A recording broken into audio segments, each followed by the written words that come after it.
Tensions are rising between Tigray and Amhara regions over the flashpoint Volcaid. I call it flashpoint, by the way. For the last 2 years, I've been calling it a flashpoint which can anytime explode. Welcome to my views and news. Thanks for watching. Before having a look at the three main news stories, do make an announcement. A viewer suggested, I said, Sajid, your live chats are on Friday, Saturday, Sunday. You should change the days.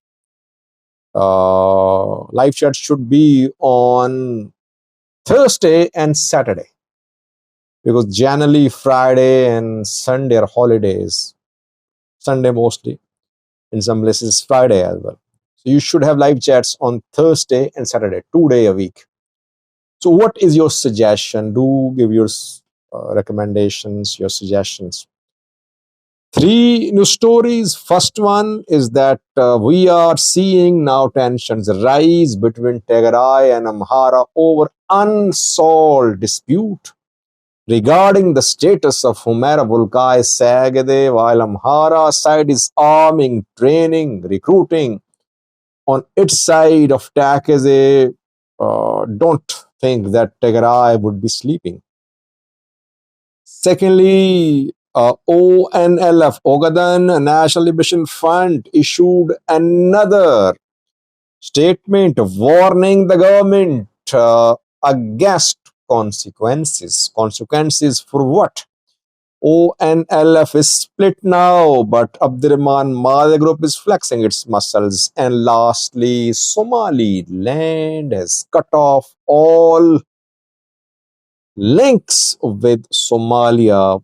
Yesterday, Abdurrahman Somaliland president chaired a high-level meeting, and then a statement came showing that Somaliland Somalia relations will deteriorate in coming days. And by the way, did Somaliland make a mistake by freezing MOU with Ethiopia? Let's start, viewers. Firstly, Amhara Tigray dispute over the status of Volcaid. Pretoria deal is silent, or it's not clear about the status of Humera Volcaid Sag. There are other territories contested by Tigray and Amhara. Tigray and Amhara sides interpret Pretoria differently. Tigray says that according to Pretoria, Humera Volcaid Sag, they should be part of Tigray. Amhara rejects this interpretation of Pretoria. So Pretoria alone cannot be guarantor of peace between Tigray and Amhara. There should be talks. New talks between two sides. Political dialogue, which was mentioned in Pretoria, could not start. That political dialogue will determine the status of the disputed territories between Tigray and Amhara, etc. Yesterday, pictures came showing Humera Volcaid Sagede government people undergoing military training. From top to bottom, all government officials have been seen undergoing military training, graduating after completing the training. Ashat Damleo was seen, who's head of the government. Colonel Damak Zadu was seen, deputy head of security. Both were clad in uniforms. There were other government officials too. The Damleo spoke there, and message was the same, that Amhara identity, Takeze identity will be protected. These people, they said that these trainings are a routine matter. So what Amharas have achieved after sacrifices will not be allowed to be taken away. Message simple, that Amhara will fight to continue having Volcaid, Humera Sagade under their control. Then came a statement from Tigray Communication Affairs Bureau, which reacted strongly to the activities in Volkai Amhara Sagade, and a report by Amhara Media Corporation showing the training and showing the territory as part of the Amhara region. Tigray Communication Affairs Bureau called it a violation of Pretoria deal and a provocation, asking the mediators to step in, asking the Amhara region to stop this provocation. It's clear that now on that in Humera Volkai Sag, the Amhara militias have not been dismantled. I reported that, by the way, in some recent videos, that TACAZE guards have been established, which is a new fighting unit in Humera Volkai Sag, led by Kalanda Makizadu.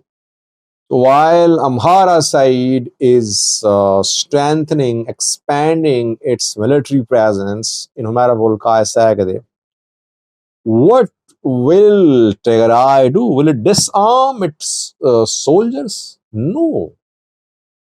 They won't completely disarm their soldiers because the other side has not disarmed their militia members.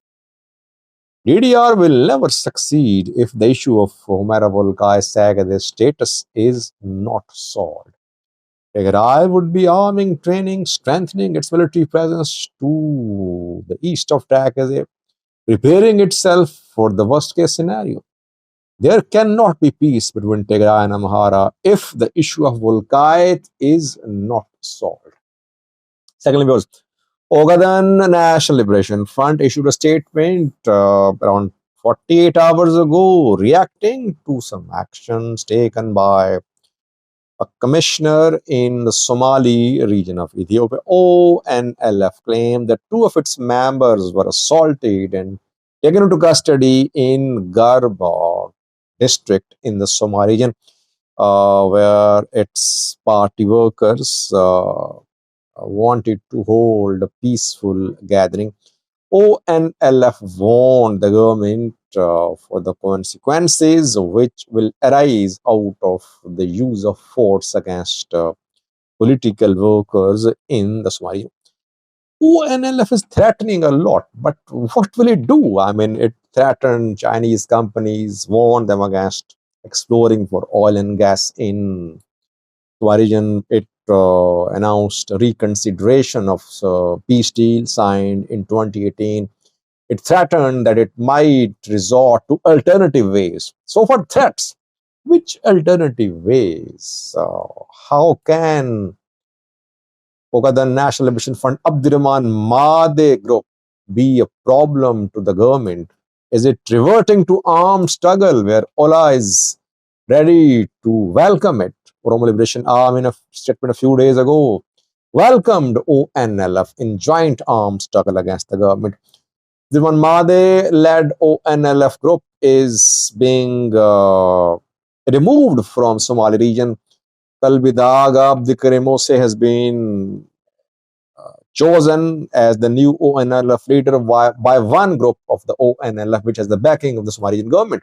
The other group, led by Abdurrahman Made, is now being kicked out of Ethiopia. Abdurrahman Made is based abroad. But will this group revert to armed struggle? That remains to be seen. Lastly, your Somaliland has cut off all links with Somalia. Statement came yesterday. Statement came after Hamza Abdibare, Somalia's Prime Minister, visited Lassanud, Sul region. Lassanud, Sul, captured by SSC Khatomo of fighters around 3 years ago after deadly fighting between SSC Khatomo and Somaliland. Rasul was part of Somaliland, but after fighting between SSC Khatomo and Somaliland forces suffered a setback, suffered a defeat. They had to withdraw, and SSC Khatomo installed an administration there.